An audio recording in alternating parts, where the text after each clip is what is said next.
political, not That's Indian okay. political. That's all right. That's all right. I mean, if it's history and whatever, that's all right. Yeah, Hmm. yeah. I'll just skip over the Manipur bit. Hmm.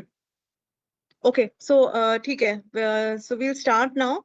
And if you can just start a bit in Hindi and then we can, yeah. Okay. Yeah.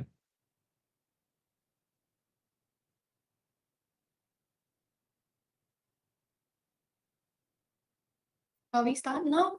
Grisha will give me a cue.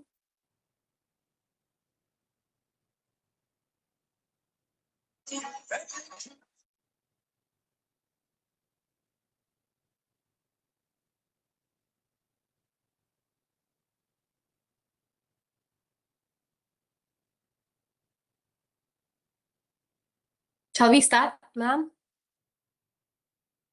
Okay. Yes, yes. Okay, we'll start then. Hello and welcome back to another episode of Expert R. And today we have a very special guest with us, Sandeep Menon. Sandeep Menon is an award-winning author, sports journalist, and a science communicator, currently serving as Senior Editorial Manager at the Office of Communication, Indian Institute of Science, Bangalore. He has over a decade of experience in journalism, having worked with the Deccan Herald, the Times of India, and the Deccan Chronicle. His work focuses on sports storytelling, particularly football, with a strong interest in tactical analysis and narrative-driven reporting. Sandeep is the author of Sacred Grounds and The Out of the Blue, chronicling Indian football culture and the journey of Bangalore Football Club, respectively. He is also the co-founder of the football podcast Injury Time and serve as visiting faculty across institution. He began his career writing for digital media while doing his engineering.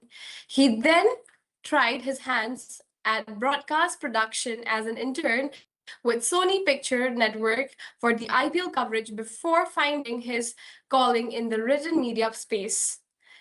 The stage is yours, sir. Thank you so much for that introduction. Am I audible, visible? सब सुन रहे Yes, हैं sir. मुझे? And yes, like if anybody has a question, you can just like drop it in the chat box or you can type it in the YouTube comment section. Yes, sir. Yes, so आज हम बात करेंगे football के बारे में. My Hindi is not very good, so most of it will be in English, but I understand Hindi and can speak fairly well. So बीच में we can switch as well, and you can ask questions in Hindi as well. That's all great. So first, I just want to talk about football. Why is football so important or so global? आप सब मेरा वो slide दिख रहा है सबको? Yes, sir. Okay. So this is a photo जो हमने लिया था from Goa. The person on the left जो पीछे है ना, football the beautiful game, उसके पीछे वो मेरा दोस्त है. He was just standing around in Goa, staring at these people playing football in the beach, and suddenly उन्होंने उसको बोला कि आजा, and then he was able to go in and start playing. So it's a great tool. It's a beautiful thing that unites people in such amazing ways. Of course, जब unite होता है तो divide भी होता है. So there is a lot of division also that comes with football naturally, but it's clearly a beautiful game. So why I want to say, like, why is football so it's the biggest sport in the world. जो World Cup अब चल रहा है, it's probably the most viewed sporting thing in the world. Maybe not even sporting, probably the most viewed thing in the world. क्योंकि if you look at it now, sport is the only or the last appointment viewing. Everything is on OTT. You can watch it whenever you want. But sport, you have to watch live. So football is the biggest sport in the world, bar none. And why is that the biggest sport in the world? Because it's such a simple sport. It is very easy to play. It's very intuitive to play. Uh, Throughout history, in almost all civilization, in Shillong, in Meghalaya, we had a sport called Dait Lakur, which has maybe a different version of football. There is a football equivalent in China. The association football, as we know now, is from England. So throughout the world, people have always kicked a ball as part of play. and play is fundamental part of human history. And football is the only cultural export that has gone such a huge level in the world that everybody plays this. There is no music, no art, no what do you call dance that everybody follows at the same in the same way, right? But football is the one game that is played across the country, across the world, rather, and it's because of many different reasons. So some of them we'll obviously mention here. So if you look at the photo on the top left, that cartoonish image, that is the old photo from Britain. So football became a sport of the working class, of plays a sport that is part of educational institutions, a sport that Christian missionaries all used to inculcate good values, hardworking, physical fitness, teamwork, all these kind of things. So over the years, it became less sort of codified and compartmentalized.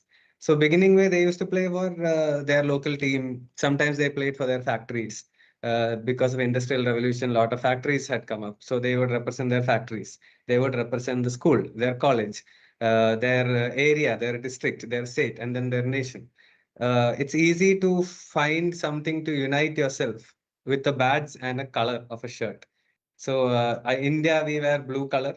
So we know that men in blue, blue tigers, we associate that color with India, and we have a badge. So you play for that badge, and supporters like the badge. So you have this sort of very nice way of uniting people in this way under a single umbrella. And it's very easy to get united. You have some reason or the other. He represents my team, he represents my factory, my old school, my district, my village, my country. So we associate. The time when most people feel nationalism is when their football team or a cricket team in India is playing sport. So that is the sort of history and why we associate with sport. If you see the second top photo, it is of Brazilian players dancing. So Brazil has this culture of dance and festivities and carnivals. So when they play football, it is a reflection of their national or how they are, how their everyday life is. So they love to dance, and if you see their football, uh, s- it's very inspired by their dances and capoeira, which is a martial arts where people are dancing and fighting at the same time. So when they play football, they play like that. And when they score a goal, they celebrate with some sort of dance or a jig or something because it's part of their, nature. The bottom left photos of Messi and Maradona. What we have seen also is sporting heroes becoming like gods, like how Virat Kohli is somewhat god, or Sachin Tendulkar is considered god in India because of cricket. So similarly, these players, because they represent some huge number of people, and they are able to achieve something at such a high level for your country, they are often elevated to a deity status. So Maradona was that person in 1986 when he won the World Cup for Argentina, and now Messi, after 2022, has clearly been established as the greatest player of all time, at least in the modern era. And the bottom right one is a photo of Mohan Bagan football team. Mohan Bagan football team is from Calcutta. Mohan Bagan is in 1921 when British were ruling. Mohan Bagan was the first team to beat the British team. So, what it inspired within India at that time, when you are under a colonial rule, under British rule, is that feeling that we are equal to them. So, if you go through the history and what has been written about Indians at that time by the British people who were working here, so on and so forth, they used to call, they didn't like Bengalis so much. They didn't have a lot of good things to say about them, although Bengalis were clearly very literate group, and who used to write poems and very educated in some sense. They looked at the Nepali Gurkhas, Punjabis as the warrior clan. They didn't look at Bengalis at the same level. So for a team from Bengal to beat a British team while playing barefoot, if you see their photo, none of them are wearing boots. So while playing barefoot in a sport that is something that is so important to the British in 1921 was a huge part of freedom movement. It inspired a whole generation. It made them feel that we are equal. This kind of thing you also see in Kerala, in the Malabar region as well, which we might talk about later. So if you look at all of these things, you realize that football is not just a sport. In actually, or any sport is not just a sport, but football more than any other. It is a mixture of your history, your culture, your religion, your geography, your whatever is happening around you, your social life, everything comes as part of football. So when a World Cup match happens, it is it is not 11 aside, two teams of 11 playing each other. It is two nations playing each other. So when two nations are playing each other, they come with a huge amount of history, colonial past, or previously having had some football rivalry, so on and so forth. So when Brazil played Japan yesterday, there is a huge amount of cultural exchange between Brazil and Japan. So there is a huge amount of Japanese who are working in Brazil. They came in at a time when Brazil needed workforce, so they had come at that time. And a lot of Brazilians have gone to Japan as well. Even when Japan was starting to do their World Cup project, their first big import was Zico, who was a British Brazilian legend, and many other young Brazilian players used to go there for education and to play and so on. So those two countries have a very close relationship and a huge cultural exchange. So this is a nice sort of relationship. But when, say, France plays Algeria or France plays Morocco, there's a colonial history there, which is not as friendly. So when nations meet each other, it's a lot more than just a football game. So this is what I'm saying about football, which is a tool for identity and inspiration and unity. Now I'll show you some images. The image in the center here with the green, "Today we dare to win." That is a photo taken from Celtic fans. So Celtic is a club from Scotland in Glasgow. They are historically associated with the Catholics, and their rivals in Glasgow is called Glasgow Rangers or Rangers. They have a Protestant background. So when these two clubs play against each other in Glasgow, it's called the Old Firm Derby. That derby carries with it the two identity of the two group of people who live there. So obviously it's not as fierce as it used to be in some sense, because we have outgrown a lot of these things, and a lot of people have married between each other, and that's sort of dissipated. But they still identity and stand for two different things. So when they play each other, it's that identity is at conflict there. The photo on the right top is a photo from the Egyptian derby in Cairo between Zamalek and Al Ahly. So that's a fan who was cheering for his team at that time. So Al Ahly is the local national. It's called the national is what it translates to. It's a team of the working class people. It's a team of the people. So when they were under colonial rule, Zamalek was the team of the colonizers, and they didn't allow these local players to play there. And then it later became a team of aristocrats, the kings and the rich people. So when these two teams play against each other in Cairo, it's a clash between the haves and the have-nots, let's say. So the game is a lot more emotional. Wins and losses matter a lot more than 3 points or whatever.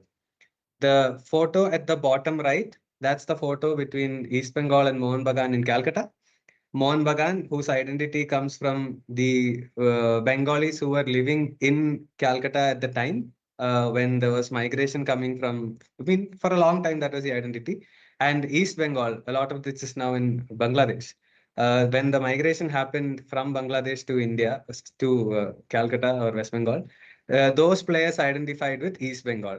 So it's called Ghoti Bengal rivalry.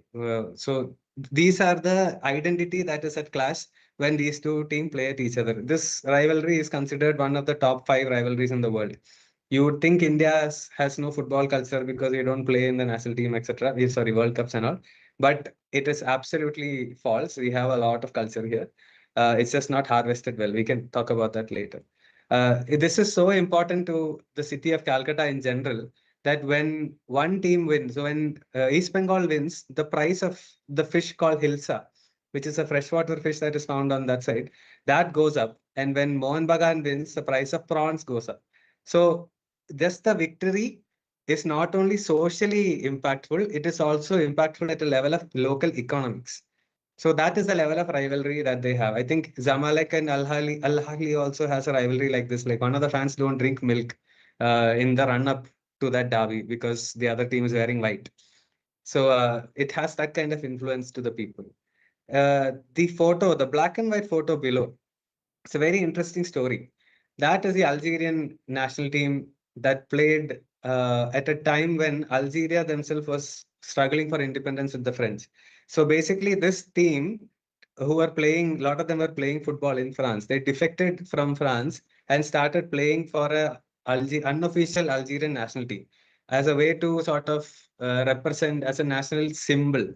They were all great players, so they would win these games. So they were going around playing to show the symbolism of Algeria, to get support, to inspire people. So they did all this. Never once played at home because at that time they couldn't. So they traveled all across, the Middle East, the Arab world, and they went to USSR, Yugoslavia side. Even went as far as Vietnam and China and all of this.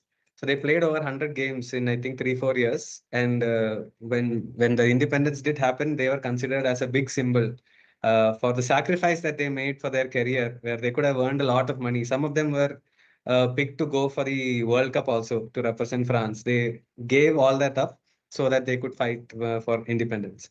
And the photo on the left bottom is of Didier Drogba. This is after Ivory Coast gained qualification for the World Cup.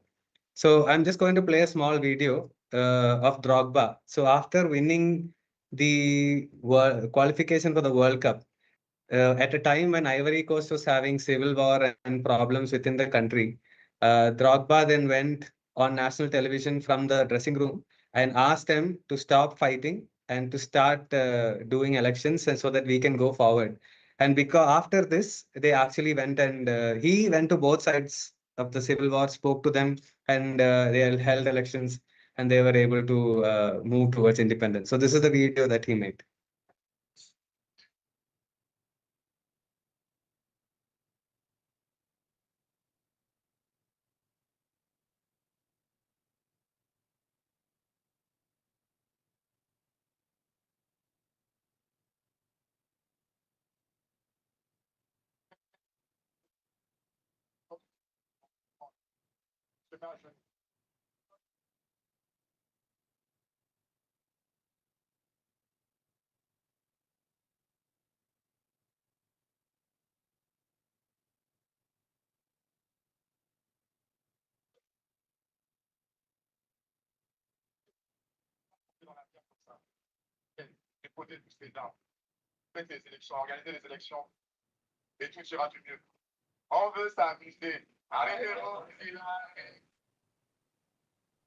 So he basically asked them all to stop creating problems and forgive each other and move forward. So this is the power of sport to inspire and influence, an entire country or even the world. So this I wanted to just mention. Football is a reflection of history. As I mentioned, everything comes together when people play. So currently, what we see is 24% of the players that are playing in the 2026 World Cup are playing for a team that is not the country where they were born in. So that just shows that the world is expanding. A lot of people are traveling and moving around and so on. So 2006, 20 years ago, that was just 9%. So in the last 20 years, we have had such huge migration and people settling down in different places for opportunities and life, etc., that the world is no longer divided purely as it used to be, say 50 years ago, with brown people here, white people here, those kind of things. It's no longer like that. We are truly in a time when globalization is everywhere in terms of money, in terms of culture, everything. So this is the great influence that we've had, or the impact of how world is reflected in sport that we can see here. Actually, this is a Cape Verde team, that photo. 14 members of that team are from outside of Cape Verde. So they could go and their fathers or mothers or grandfathers had left Cape Verde, settled in other places, most importantly in Netherlands, and they could go back and represent their people. On the right side is just the evolution of foreign players in Indian football, or the influence that foreign players have. So if you look at the top side in 1970s and 80s, even before that, right?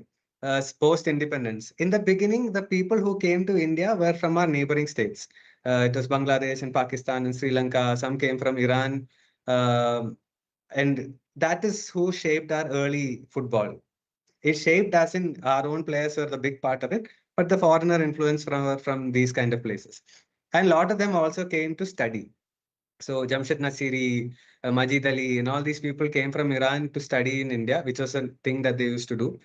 India also had, in the 1950s, they signed something to get African people to come and study in India as well. So post that, talent from Africa has come in, first initially as students and then started playing here. So Nigeria has clearly dominated that field.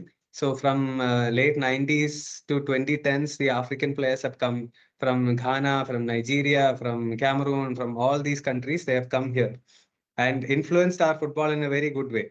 So they would come here initially for education and then they'll stay on and play. I think one of them even played for Nigeria in the World Cup. So they have, that's the influence that we've had. And throughout it all, we also had a Brazilian player who used to come, who obviously not the greatest of players, but they came here because they were met each other in tournaments and they came and they played. So when somebody plays, uh, people like the style of football, so they bring more. So after 2014, when the ISL started, we have seen a reduction in the number of African players at the top level of football, but an increase in European, mostly Spanish. And that comes because when 2010, 28, 2008, 2012, and 2010. So Spain won two Euros and one World Cup. So everybody was looking at their football as the greatest at that time. So India did the same. So when ISL came, a lot of Spanish coaches came, and with the Spanish coaches, they bought Spanish players as well. So the number of players influence changed. So what used to be a fairly direct style of football in India till then has now evolved to a lot more passing game because the Spanish players are very adept at passing. So our football is always influenced by the coaches and the players that come here, and that is because of migration. So migration is a big part of football in general. I'll talk about Indian migration within the context of India also later, and to say that how football is sort of representative of all of this. So let's now focus on India, right? World football, we already mentioned. So if you look at India as a footballing nation, this is a data that was collected. The one on the left was collected by a coach here called Richard Hood, who's one of the best, smartest minds in Indian football. We know that 80% of our minutes is the players who play, comes from just 7 states. So that is 13.7% of our population produces 80% of footballers who are playing at the top two divisions. So that's Manipur, Mizoram, West Bengal, Punjab, Goa, Kerala, and I think that's Sikkim, Maharashtra. So this is why football culture is so dominant in these places. So when I was writing the book, the one on the right side is the places where I travel to. So I added places like Nagaland. I didn't go to Maharashtra, but I went to Nagaland. And you pick and choose your different places because there is interesting stories and great culture to be spoken about. Sikkim is another place I think that could have been added into the poem. So what I'm saying is, in India, it's easy to think it's dominated by just one sport, but that is not the case. Every place in every country, there is pockets where football or the other sports are dominant. So if you look at wrestling in India, majority of the players come from the Haryana side, that area, because that's where the competition is at the fiercest. If you look at South India in general, in athletics, Kerala, Tamil Nadu produces a lot of sprinters and jumpers, hurdlers, those kind of athletes, not so much throwers. Throwers come from the northern side. So it's not just about people there, but it's about the culture. I'll tell about how you develop culture in different places later in the speech. So this a little bit about history of football in India, how it took root. So clearly the first one, as I mentioned, is the East Bengal Mohan Bagan team, the dominance that they had. So football came to India through very different ways. So it either came through missionaries who came to India, or it came through the barracks or the army. So Punjab, for example, came through army because there was an army stationed over there. In Kerala, the northern side had a barracks in Calicut, so that's where the Malabar football's history comes from. But the southern side had educational institutions, which is where their football comes from. You look at the Ukhrul state football team, the photo over there in 1934. It came through the school system over there, and on the right side is Mizoram. It's their Lamual ground, which is the historic ground that they have in Aizawl. That photo is taken. Again, football came through institutions and the church and all that kind of stuff. So football has come in very different ways, but it's taken root because of many, many factors. One is clearly environment. So for a game to grow, it has to have competitions and rivalry. So that has to have a condition. There has to be a condition for a sport to take root. So if this is a Google map image of two villages in Malappuram in Kozhikode in Kerala.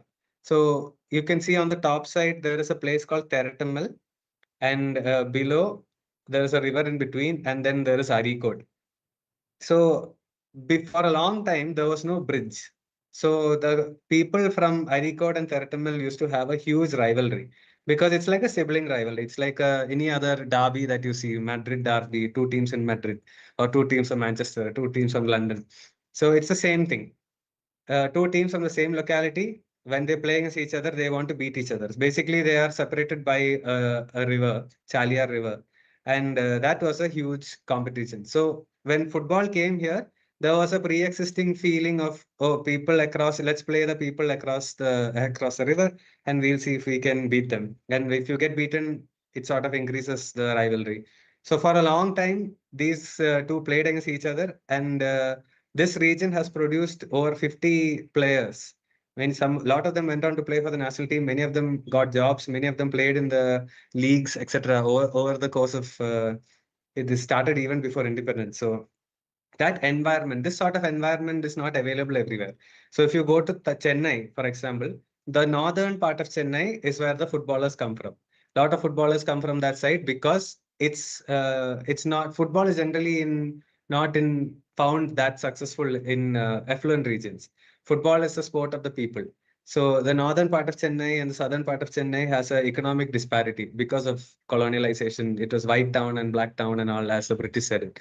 So because of that, boxing and football is dominant in the north, but cricketers often come from the south. There will always be outliers, but the general trend is what I'm saying. If you look at Bangalore as a city, cantonment region, which is where the British garrison used to be, or British was staying here, that region largely produces footballers, while the old Mysore state region does not produce as many footballers. But they produce a lot more table tennis players, badminton players, cricket players, etc. So again, it's a culture and history and environment of these places which facilitate which sports they choose. So although I'm talking about football, for India to be a sporting country, the first thing that we need to do is identify which are the areas that are dominating in which sport and ensure that they get maximum amount of support so that football or cricket or basketball or whatever can get maximum game time and competition and improve. So that's the environmental factor. So this is a cultural side. So this photo is the top one on the top left is of a ball made from plantain leaf, not plantain, yeah, from coconut basically. So I used to play with these balls because this is something that you made in Kerala a lot. I'm sure variations of this are made elsewhere as well. So what happens is if you look at Kerala's history, a lot of the games, indigenous games in Kerala, indigenous is the games that you play locally before all these organized games came.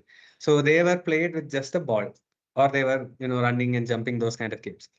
So because of the ball being such a big factor and running up and down, say because of the Western Ghats in Kerala, running up and down in these places, you have certain different physicality. So if you look at the sport that Kerala is good at, it is hurdles and runnings and jumps, volleyball, football, badminton to an extent. So these are sports that have come because of the region being what it is. You have a history of playing with just a ball and running around. So the ball sport becomes dominant. So similarly, badminton, so it again, you can even go further into the smaller pockets. So there is a small town in Narikuni, which is 24 kilometer away from, it's a village, 24 kilometers away from Kozhikode, which is the third biggest town district, but a big town in Kerala. They play in that side, they have produced a lot of volleyball players. The reason being, although they like their football, their geography is sort of up rolling hills, up and down, not very tall hills, but up and down hills. So they would do far cultivation in smaller areas. So sevens football, which is the variation of football that Kerala produced, is because of the paddy fields. During post-harvest season, they played in the paddy fields, and the field was small, so they could only play seven aside. So that's why they play seven football. But in this region, it was even smaller, and the geography or the terrain was up and down, so they had even less space. So they picked up volleyball, and they were people who were generally able to run, jump very high. So small factors have huge influence on what sport is taken over and then how it becomes successful. The other ones are from Manipur. So you look at the bottom left one, that it looks like a hockey game, but it's an indigenous Mukna Khangji, I think is what it is called. It's a wrestling, hockey, very physical sort of thing. That game that the Manipuris traditionally used to play. And the one on the right side is called UB Lakpi, where a player runs with a oiled coconut. It is an indigenous version of what is rugby right now. So these sports have already existed there, and then it makes sense that these guys are able to translate that into a strong ball sports that are inclined of that has a lot of running involved in it. So physicality involved in it. So Manipur produces the most amount of players now. They're starting to play hockey also. They're great in boxing. They're great in taekwondo. They're great in combat sports. That is generally the history of Manipur sporting culture. Very, very strong sporting culture. Because historically they have always been at war from the Myanmar side or from other people, from local tribal rivalries, etc. So then for them, martial arts and physical fitness was always a big part of daily life. So because of this, uh, their sporting culture is very strong. So this is the environment and the cultural aspect that signifies or that shows why sports is dominant in certain regions and why certain sports are dominant in certain regions. So next is the geography, influence of geography on sport. So how you play football also has a how you play any sport for that matter. How you play football is a reflection of the places. So, for example, if you look at the larger context of world football, uh, England is known for their long balls. Long ball is when you hit from the back to a tall striker and they head it and whatever. So that sort of direct football is a result of a country who has a lot of rain and then slushy grounds. So you can't pass very well. So they found a solution how to play football without really using a lot of the field. And the players who are considered as great players in England are often players who played on the sides, on the wing, as they say. It's because that is where the least amount of slush is found. So those players can actually dribble and run at players. So then the players and the style of football is influenced by how your region is. Similarly, you have the number 10 or the creative midfielders who are given a lot of precedence in Latin America, both Brazil and Argentina, who talk about great skill and dribbling because that is part of their culture with the samba and the the dances and all these festivities from Brazil and so on. So that's the way they play the game. German football is quite organized. So these are all general stereotypes or generally what you've seen over the years. They are changing obviously now because of migration, because of better pitch and better turf they play on, so they can play differently. So all these are ever evolving things. But there has always been a correlation for how geography and weather and culture influence. So if you look at the bottom left photo, that is from Kerala. It's if you see that kind of dust they have, they are not ideal for sprint dribbling. So they have fast players who run onto the ball, quick players, because that's there. If you see behind, it's slightly hilly also. So they are used to climbing up and down and all that kind of stuff. So they have fast twitch muscle fibers, I think, and they play a certain style of football that suits them. The photo next to it is from Punjab. Punjab is flat, long grounds, tall, strong people. So they are able to play long balls because it's convenient and it works for them because physically it works for them and geographically it works for them. If you look at Mizoram and those hilly regions, Nagaland, etc., they cannot play long balls or they don't play long balls because one, they don't have the stature. They are not very tall people, except for say Meiteis and few tribes over there. But generally speaking, they play with ball on the ground. Another major reason is in Aizawl, uh, because it's so hilly, flat grounds are very rare and very small often. So if I hit a long ball and the ball goes out of the field, then you have to run for 1-2 kilometers to go and pick up the ball. So they end up being, passing it short and all that. So they develop their skill in that way. So the top right photo is from Meghalaya. Meghalaya is also hilly, but they have huge influence of people coming from outside Meghalaya being there. So Bengal, from Odisha, from Kerala, from all these places. So they all come with their ideas of football, and it rains a lot. So because of that, they have a little bit of this idea of long ball as well as skill, technical football. Because when it rains, you can't play on those grounds. So they have developed their own style. And the last one is a photo from Tutur, which is a sort of coastal fishing village, which has produced a lot of players in Tamil Nadu near Kanyakumari side. They have got that red sand or red mud grounds. So, and they play with a certain power and physicality in running, because after this what they do is they play here and then they go play beach football, which is very tough, and then swim in the ocean. So they are very strong group of people, so they are able to play that kind of football, and that is the football they easily associate with. So you have styles that are influenced by geography, from history, from culture, and many other factors, sociology and so on. Another one about why football are dominant in certain parts of the country is the fact that they have local heroes. So there is two concepts. One is called a local hero, which is when somebody goes and does something in your region, your own person goes and does it. So it's like, let's look at once people went to the moon, it became something that everybody felt they can also do. Until that one person goes to the moon, it is always very difficult to believe that you can get there. So the person on the top left is Olympian Rahman from Kozhikode district. He is one of the earliest superstars that they produced. The one at the bottom, black and white, is Jarnail Singh from Punjab. He was a man who came to Mahilpur. Mahilpur is a small village in Hoshiarpur district on the northern side of Punjab. They produce a lot of players. So Harmanjot Khabra, Manisha Kalyan, Harpreet Singh, Anwar Ali, Arjit Singh, Arshdeep Singh, Amrinder Singh. They all come from this cluster of villages in a 20-kilometer radius. And he was the first one. Once he went and showed what a player from their locality could do, they have consistently gone and done the same. So that's the local hero effect. The one on the top with me is Eugene Lindo, who is from Meghalaya, and the guy below with me is Shailo Malsam Tlanga, or Mama from Mizoram. He was the first Mizo player to sort of become a big name outside Mizoram. And the reason why Mizoram is now one of the best football producing regions in the country. We'll get to that later. So this idea of local heroes, and the second concept I mentioned earlier is called birthplace effect. Where you are born decides a lot of what you'll do. So what sport you choose is based on where you're born. Like if you're born in South India, the chances of you being a Winter Olympian is very little because it's not conducive. There is no history for it.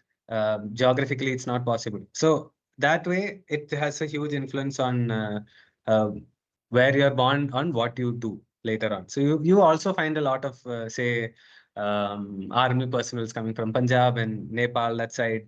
You have a lot of doctors, nurses coming from Kerala. These are all because of the history that these regions have. So yeah, so that is also represented in sport as well. So these are some lesser known stories that is mentioned here.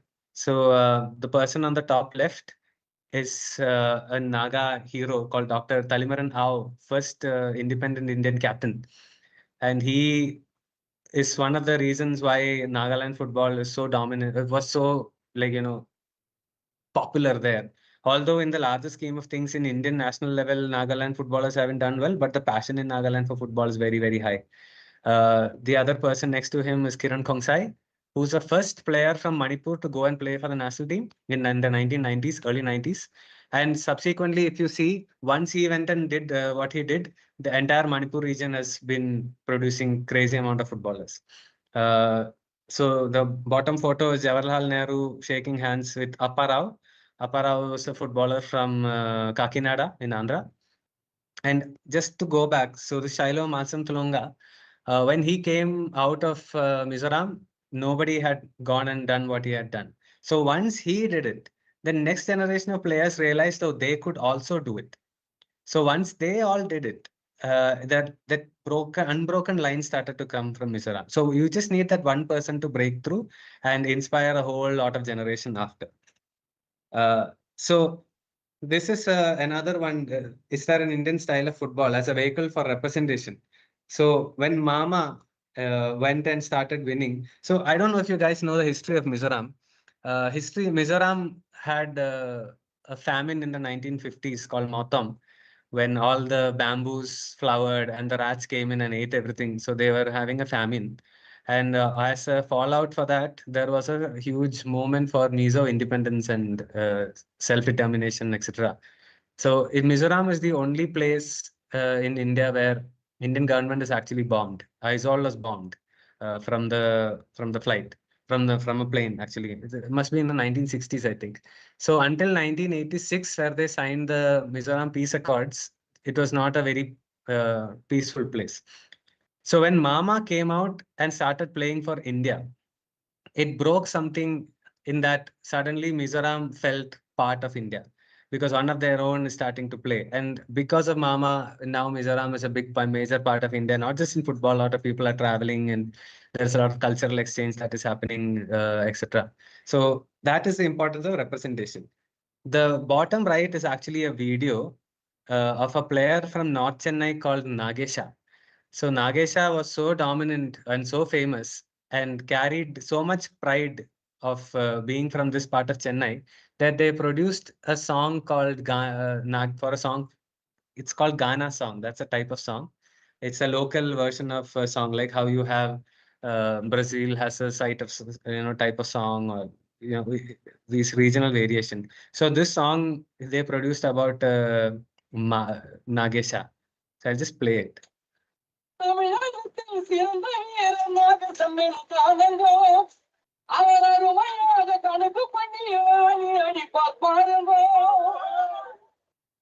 தமிழகத்தில் சிறந்த வீரமாக சொன்னும் தானமோ அவர் அருமையாக கணக்கு பண்ணி வாங்கி அடிப்பார் பாருங்கோ பழிச்சு மலிச்சு கோல் அடிச்சா உனக்கு நல்ல பேருங்கோ பழிச்சு மடிச்சு கோல் அடிச்சா உனக்கு நல்ல பேருங்கோ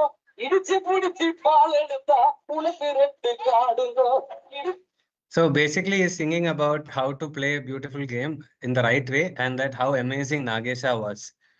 So because of him, that region is getting representation at a very high level. Similar to Mama, similar to Kiran Kongsai, came to Terimalanao, many other players all over.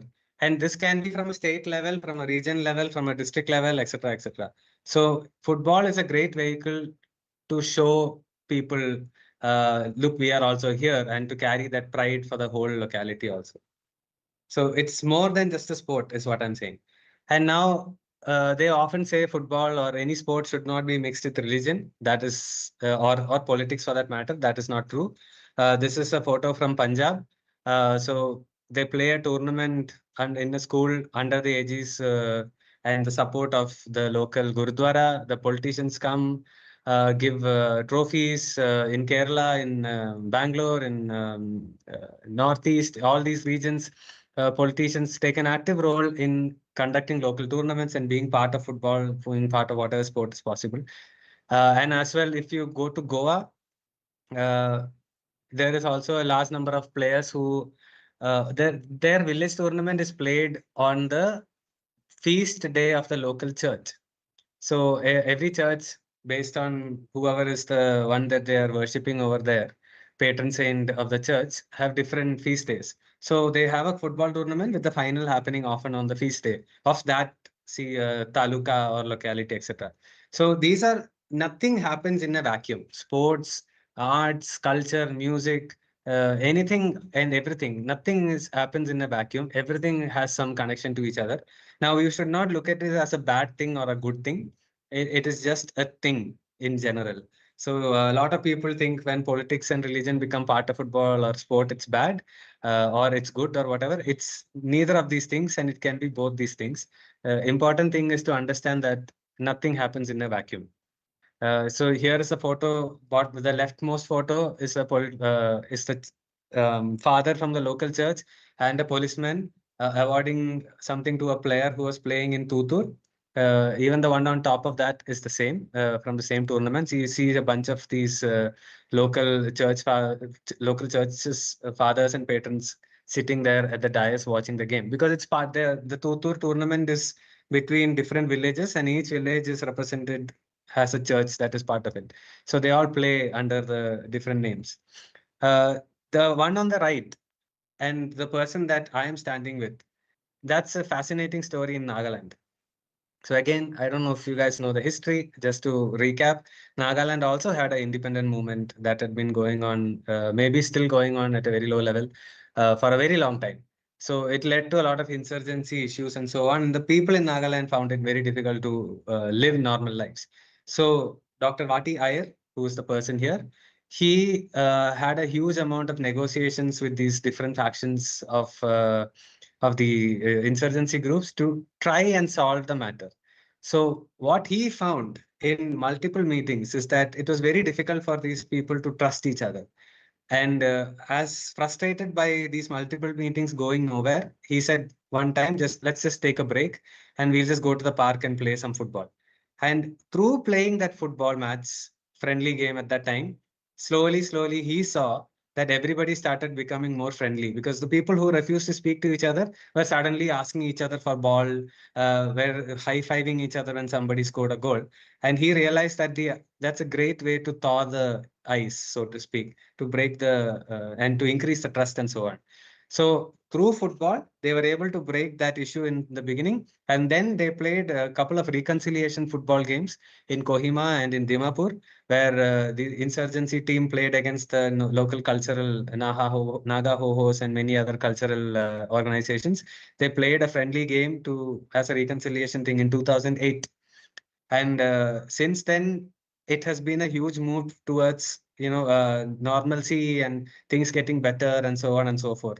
Because if you my book has this chapter, and if you read it, you will understand the emotional toll that it took and the emotional release that the people got after having this match and seeing what was happening and seeing people uh, like playing football together and being hopeful of a good future.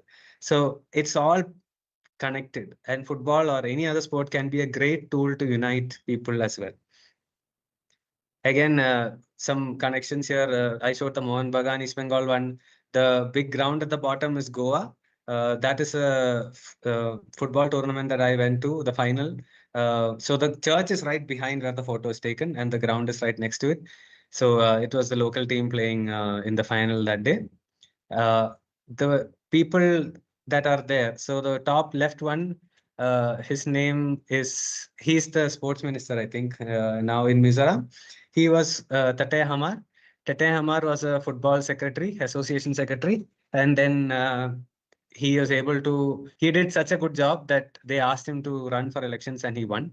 The person on the right is Eugene Lindo again. He also got into politics briefly, was an MLA for a while and then left. The player at the bottom is JJ Lalpaklua, again from Mizoram. He is now MLA from Nathial, which is a district where he is from. So he's become part of the political situation in Mizoram because he did so well in football and he had such a good will and he promised and he's doing good things. And the All India Football Federation president Kalyan Chaube himself has contested for in elections twice. So everything is sort of mixed together. And many of these guys have done great jobs, especially Tete Hamar is one of the fundamental reasons why football in Mizoram is doing so well. And Mizoram is being such a talked about state in the country, not just in terms of football, but in general, as you know, clean plays and lane discipline and so on and so forth. He has been instrumental in development of the image of Mizoram as it is. Now, we also use football as vehicles and branding tools and everything. So the bottom right is a photo of players playing with guns as part of the ongoing issue in Manipur. We don't need to talk too much about it. But the other two are from movies. So football is used in movies as a way to explain things. They are both from Malayalam movies, so I don't think you'll understand the language. But basically, I'll tell you the bottom left one is about Dulkar Salman, who's the actor there. He's explaining what communism is in very simple, romanticized terms, while having just walked out of the football field wearing an Argentina jersey.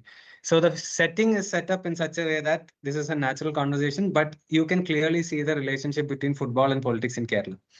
And the top one, this is a very old movie. So when I show this video, you're going to laugh because it looks hilarious and it doesn't pass, mustard at this moment. But at the time, what you are seeing is a team of four people wearing shoes and shorts, and a guy who's wearing mundu and I don't know, maybe slippers or maybe barefoot. He is Mammootty, who's the hero, and he is playing football in a very Malayali attire, whereas the other people are wearing more Western clothes.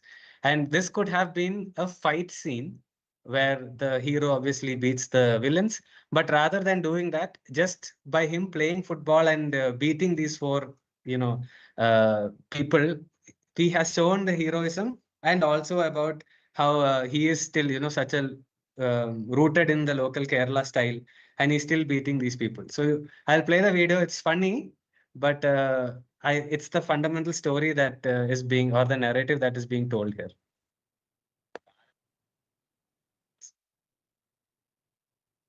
So he's asking, can you play? All four of you versus me alone. So that's the heroism angle, and he's obviously wearing mundu and all that stuff, right? Against these guys who are clearly clothed differently. But football is bad, I have to say. But this is again, remember that this is an old movie. We have come far from this.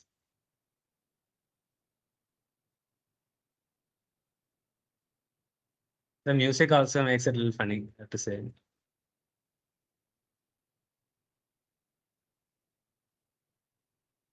See, what you see is four people together or five people together are unable to beat this one man. This is equivalent to a fight scene. And at the same time, everything is represented from an identity standpoint, etc. See, he scored the goal. And the music changed. He's won the fight. So this is how sport is used to tell stories, etc. So this is Kerala only, but we have movies from Bengal, movies in Manipur, movies. Actually, one movie in I think it started in Bengali, which was translated or remade in Kannada, in Malayalam, in Marathi, and maybe others also. It's about the story of a goalkeeper. So that's the story that you can say about people through football.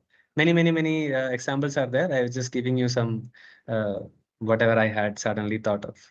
Many other movies in Kerala also carry the same thing. So it's a vehicle to talk about what you are as a person, to show your identity, to show your politics and your culture and your social status, etc., etc. Now, migration, so Indian style of football, often we think about what that is.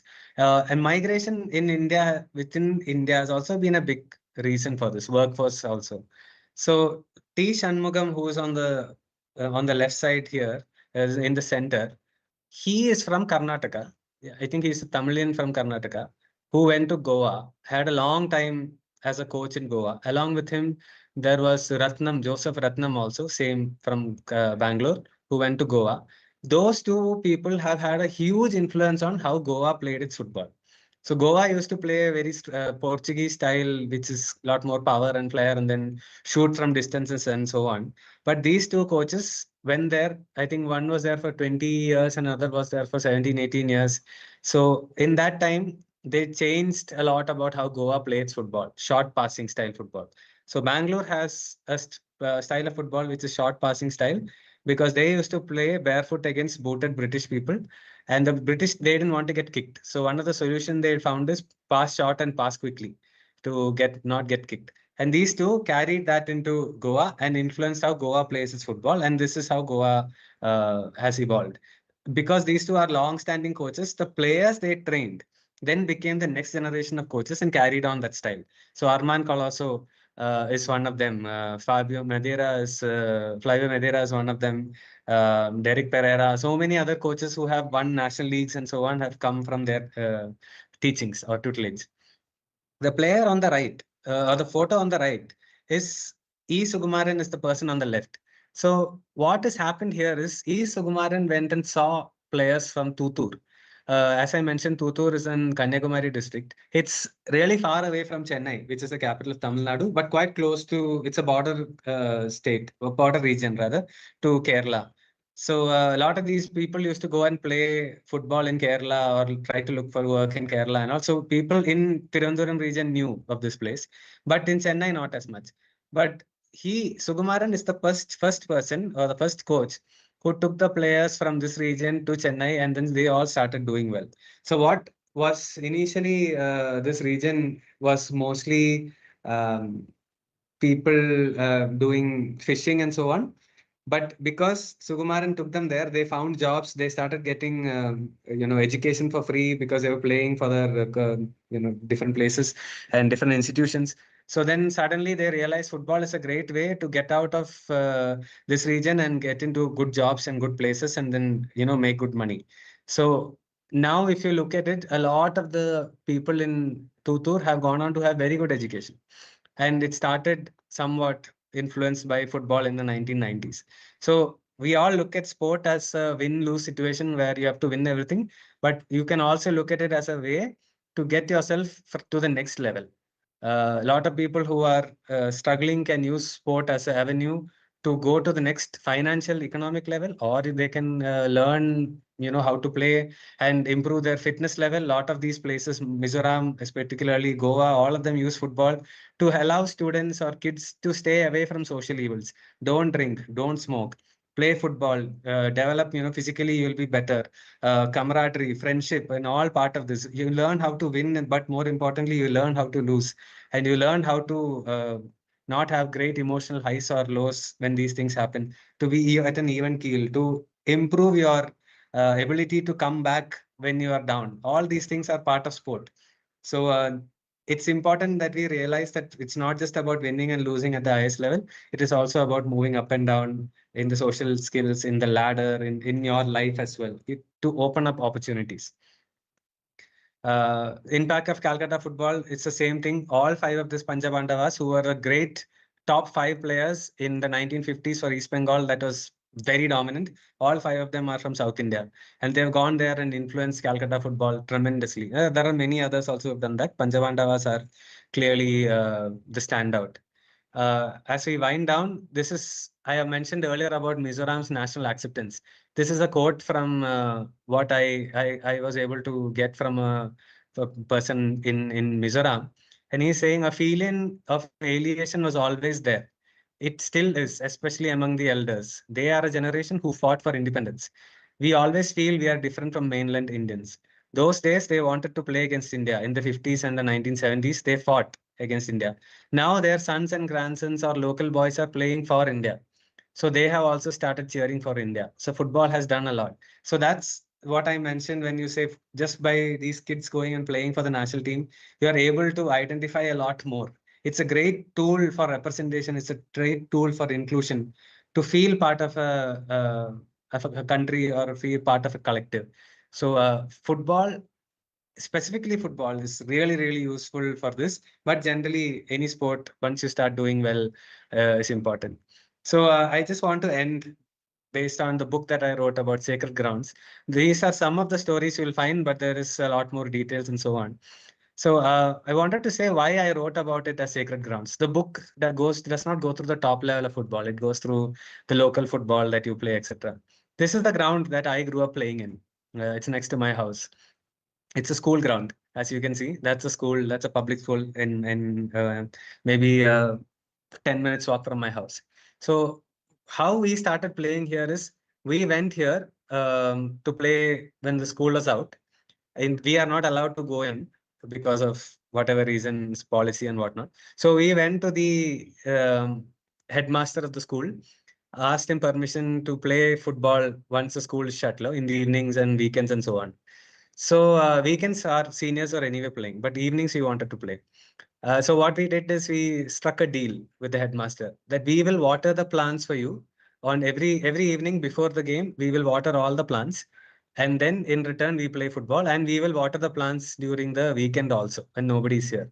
So if you see the plants in the middle, some of them we take a lot of credit for it. So that's how we got access to playing in this ground. Now this ground in our region, this is where the voting happens during the election. This is where the local festival Ayyappan Valakku during the Sabarimala season. This is where the festivities happen. So we come here to eat food almost on a daily night and sit on the outside. They serve food outside, so most of us used to come sit in this side and eat. This and we all used to. This is where the entire neighborhood kids come and play. So there was no differentiation between religion, region, language, none of those things. We were all friends. We were all in the neighborhood. We played together. We came here and prayed together. We came here and voted. Our parents came and voted. On the right side of this building, there is a marriage hall. So all the marriages used to happen over there. So sometimes they would call us and say, there is extra food, you can go and eat there in the evenings or parties or whatever. If there are some leftover food, they call us and give us food. So this ground is the life and blood in my region, where people like me as kids who grow up are able to find my community, is able to sort of relate to my people, is able to be a part of my community more than anything else. So that ground is sacred to me, and it's sacred to all my friends who grew up playing here. And throughout my travel, I found so many sacred grounds in so many different parts of the country where there is local festivals and local markets and everything, football, everything happens in the same ground. So it becomes a great place for everybody to sort of, be together and so on. So sacred grounds to me then means a lot. So when the book's name suggestion came, initially, I was a little skeptical, but then it made so much sense that this is a ground where I learned so many things. I hurt myself. I have ankles were broken and all these things, but this is where I found my people and became part of the community more than anything else. So yeah, football is a great tool of being together and supportive, etc. So yeah, I hope that presentation was useful for you. Um, that is the end of my presentation as well. Um, hope that was interesting. Thank you so much, sir. Now we have like few questions from the students. I'll start asking. So the Sure, first yeah. question, yeah. So the first question is from Araf. He's from Kulu, and his question is how did you start your journey in football media, and what skills helped you grow in this field? It was a little lucky in some sense. I used to write. I'm an engineer. I haven't done journalism per se, but I used to write about football because that's what I like to do. I used to read a lot about football and so on. So that was where it started. And then luckily I was able to get an internship somewhere, and then got an opportunity to work in Deccan Herald, Deccan Chronicle first, and then Times, and then Deccan Herald, and so on. The thing that I learned the most is to be consistent, uh, because motivate. It's great to say I'm very motivated to write football, or motivated to do anything. The idea that if you keep doing it daily, day and daily, it just becomes part of your life. So motivation is a thing that is fickle. It comes and goes. What you need is consistency. And journalism really teaches you to be consistent, because every day before 12 a.m. or 12:30 a.m., whatever is your deadline, your articles, your paper, your thing, your edition has to go. Whatever it doesn't matter what sort of mood you're in, it doesn't matter what sort of situation or problems that you're facing, that has to happen. So discipline and consistency is what really journalism taught me, and it's something that I take into my life every day. When I teach, I keep telling them to be disciplined and consistently do whatever they want to do. You want to be a great guitar player, play guitar every day. You want to learn a language, learn it every day. I'm not saying learn for 1 hour and whatever, 10, 15 minutes, whatever it is, little bit of time, so that you keep incrementally improving yourself. And one thing I'll always say anything to everybody about anything is read as much as possible. There are great books and great, maybe now podcasts and stuff has also come along, where you can gain so much information, know the world, know your country, know your language, know your group. Everything is very important. And I personally enjoy reading sports books a lot. One of the reasons why I wrote Sacred Grounds is so that I could explain the differences and the sort of geographical marvel that is India through football. I can tell you about the culture of these places through sport. So somebody who likes sport can enjoy the culture. Somebody who enjoys the culture can understand sport. A great author in Norway, Eduardo Galeano, he said, "Show me how you play, and I'll tell you who you are." So that's the inspiration behind that book also. So just keep reading and trying to get as much information as possible. Thank you, sir. And our next question is from Vivek. And the question is, how can student understand football better during matches, especially tactics and game reading? Yeah, so the one thing is there are a lot of these websites and YouTube channels that are breaking down football. But I can give you some very small pointers. The most important thing in football fundamentally is finding space. It's like in life, real estate is very important in life. Similarly, real estate on the football field is very important. So everybody is moving in a way so that somebody else, or there is space for someone to score. So it's very difficult to say. Like I can make a run that is a dummy run so that I take a defender away from some space where somebody else can come in. So it's always a battle to find space in the football field. And the other team obviously knows that he's making a run. Can I block or do something, etc. So how you can break it down is just to keep watching, listen to experts. When unfortunately in India there is not a lot of tactical breakdown, but you can find a lot of foreign media, athletic podcasts, T4 podcasts, etc., who break down movements and all these things. So yeah, but always keep a lookout when you're watching who is trying to get into space. And when you see the replay, you'll understand that as well. Okay, thank you, sir. And our next question is from Pooja. She's from Shimla. And the question is, what makes a good football story, and how do you mix facts, data, and storytelling in your writing? Football is fundamentally anything. If you look at sport as a thing, as an entity in its own, it doesn't really matter, no? If Virat Kohli scores a century, nothing changes in my life. But we feel it does because it's stories. So fundamentally for sport, for music, for just about anything, story and that relatability is the most important thing. So there has to be that human element. So when I tell you a story, what would be an example? A lot of times we focus on this rags to riches story in sports in India, because it's a story that is easily like sort of relatable to everybody, overcoming the odds, etc. I think if you read literature theories, there is like only 7 or 8 types of storytellings or story archetypes. Rags to riches, killing the dragon, uh, tragedy, comedy, all these kind of things. So we are all writing similar stuff. How you mix things is if you have an emotional coefficient. So like for example, Mama Shiloh Mama came to play football in Calcutta. First Mizo to come out and do it. The previous person who did it, K. Kola, played in the 70s but didn't really inspire because of this political and situation in Mizoram. But this Mama came out, he had no idea, he didn't speak any languages other than little bit of English and Mizo.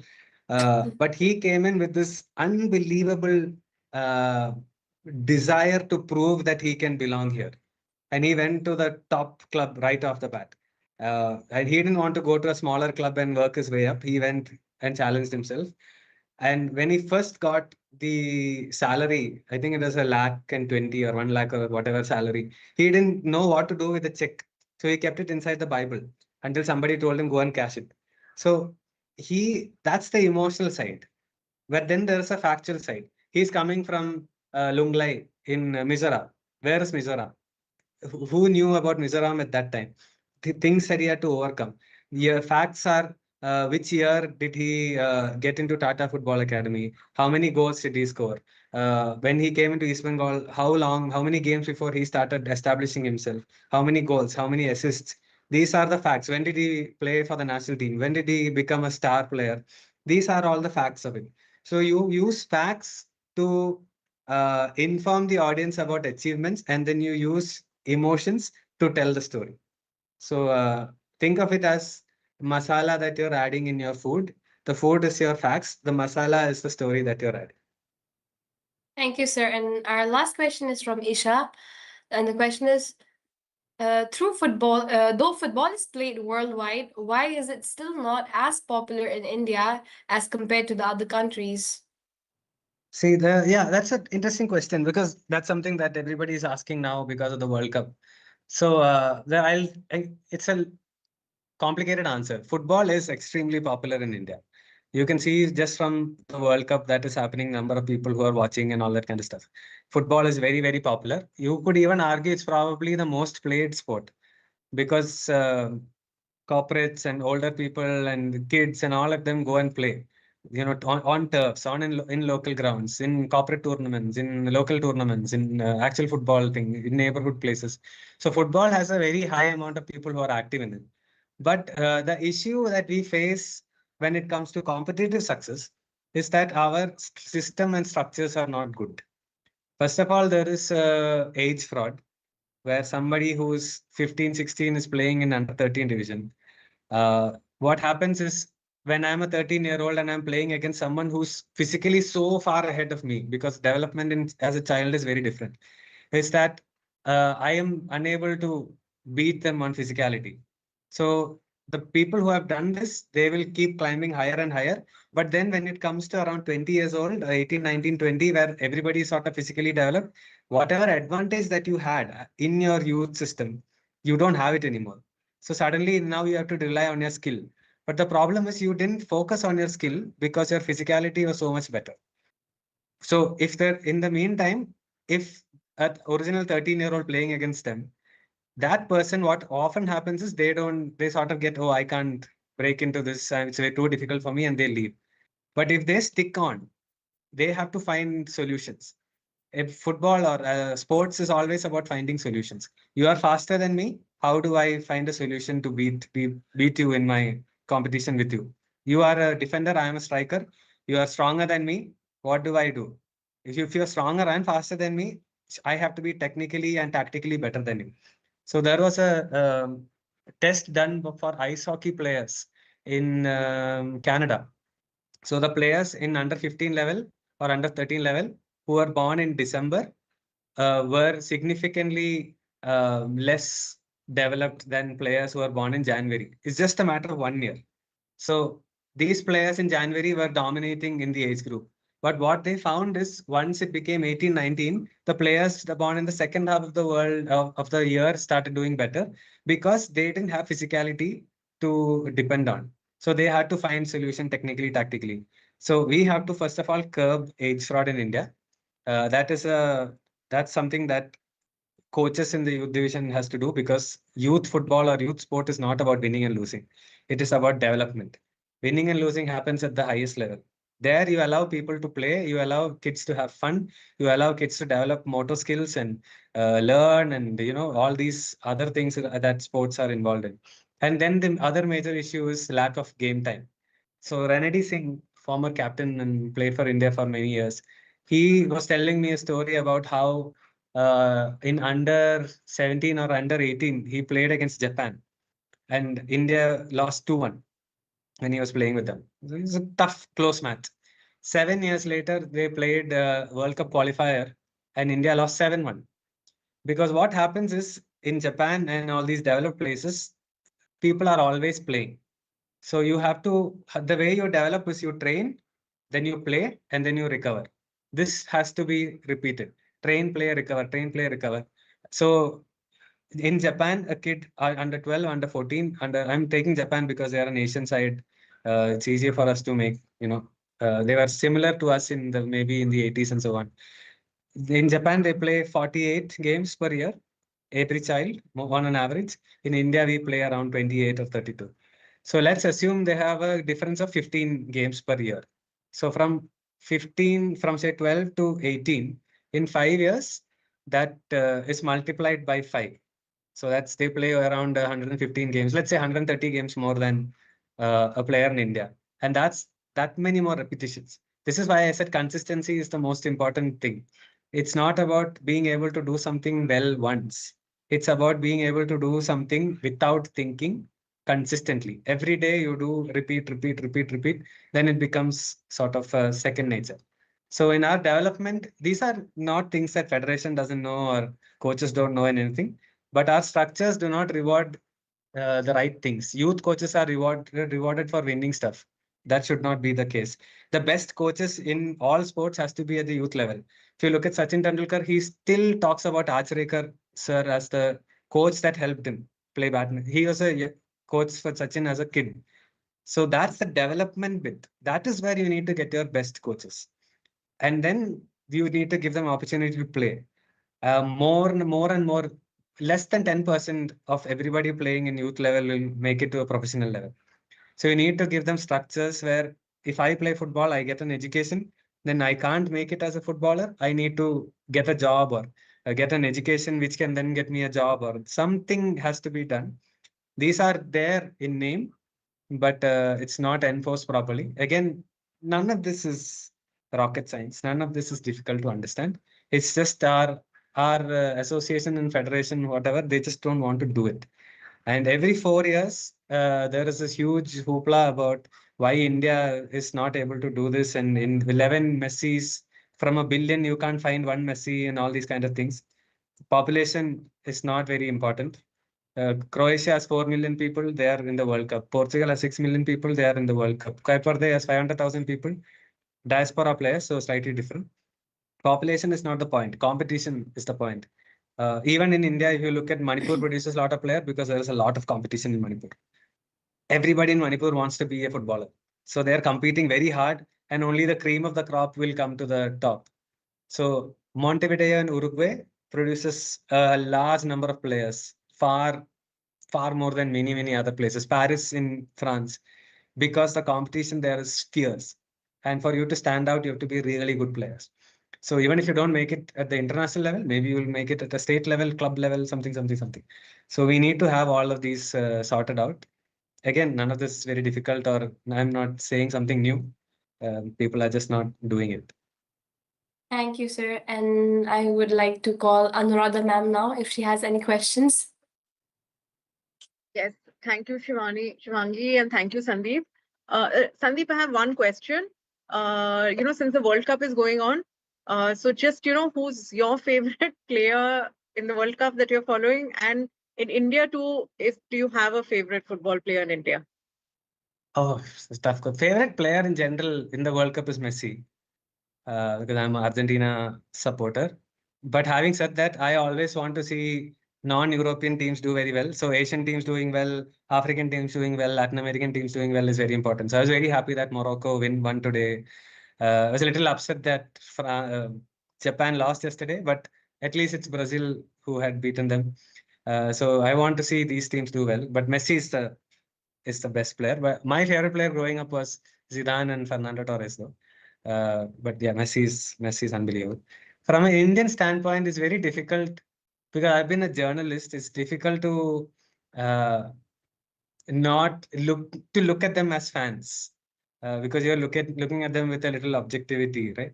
So I loved I am Vijayan because again he's a Malayali. He's from my land, right? So as I mentioned, you could identify with Vijayan because you see so many people just like Vijayan playing football in my neighborhood also. So he was my favorite player because I felt like if he could do it, I could also do it. Of course, I couldn't do it because I was not talented enough.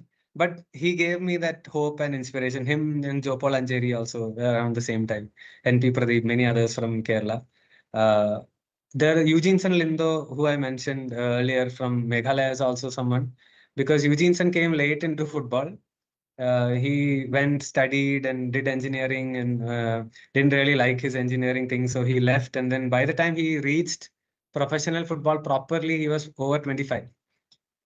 So his window to be a top professional was only 3, 4 years. But in that 3, 4 years, man, he was some player, amazing midfielder, great, free kicks. He could run fast. He was great, passer of the ball, and he could score goals. Very, very nice guy as well. So yeah, I think these two, and then Sunil Chetri for Sunil is very interesting, right? He's considered as one of the greatest player. You can argue him or Baichung or Baijan or anybody from Silent Manna or whatever, Gostopal, all these people. But what fascinates me about Sunil is Sunil came to India after a stint in Portugal and US when he was 28. He was considered as a good player, very good player since he was like 16, 17. But if you look at Sunil, his career's great moments came in the latter part of his career. So post 28, in his 30s, he had the best career.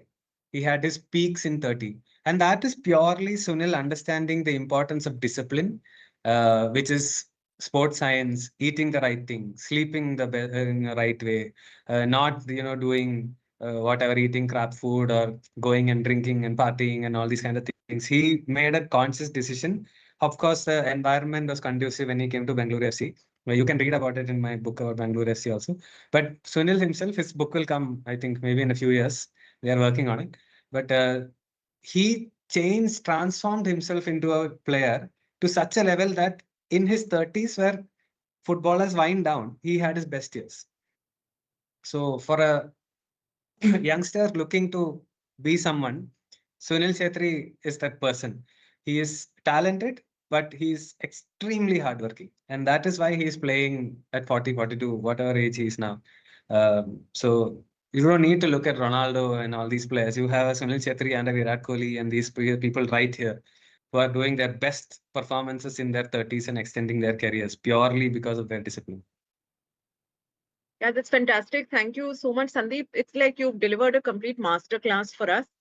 Thank Even you. for the adults, I'm sure for the students as well. Because, I had no idea, the way you've connected everything, culture, politics, identity, everything, and how, sports brings you together. And Yeah. how, some people, like you said, they weren't talking to each other and suddenly they're high-fiving and Yeah. they, Yeah. हाँ ball दे दो ये पास कर दो वो पास कर दो गोल हो गया तो Yeah. everybody's together तो यही होता है like and I think students जो देख रहे हैं they can relate to it because अगर आप नहीं भी जानते एक दूसरे को आप खेल रहे हो तो आप दोस्त बन जाते हो उस Yeah. बीच में yeah Yes. and Yes. what you said कि अगर students इस उम्र में आप खेल रहे हो तो it's not about winning it No. is about discipline and just learning and showing up and Yeah, yeah. development And having fun. yeah and having fun yeah Yeah. that's the main thing having fun football is fun Yeah. so yeah, and जिसने भी and as Sandeep said, students के लिए ये आप लोग पढ़िए and आपको और जाना है तो और पढ़िए आप इनकी book भी पढ़ सकते हैं. That is Sacred Games, Sacred Grounds. Sorry, Sacred Grounds: A Journey Through People's Football in India. You can read that. And I would suggest कि अगर आप मतलब ये it's a real master class तो अगर आपको time मिले तो आप फिर से ये YouTube पे रहेगा ये talk. So you can watch this expert hour again on YouTube anytime you want, any number of times. And, there's so much food for thought here. So thank you, Sandeep, again for doing this for us. Thank you so much for the opportunity. so I hope much. everybody had. Yeah. It was okay. It was not boring or anything. It wasn't boring, sir. Thank you. Thank you. Thank you.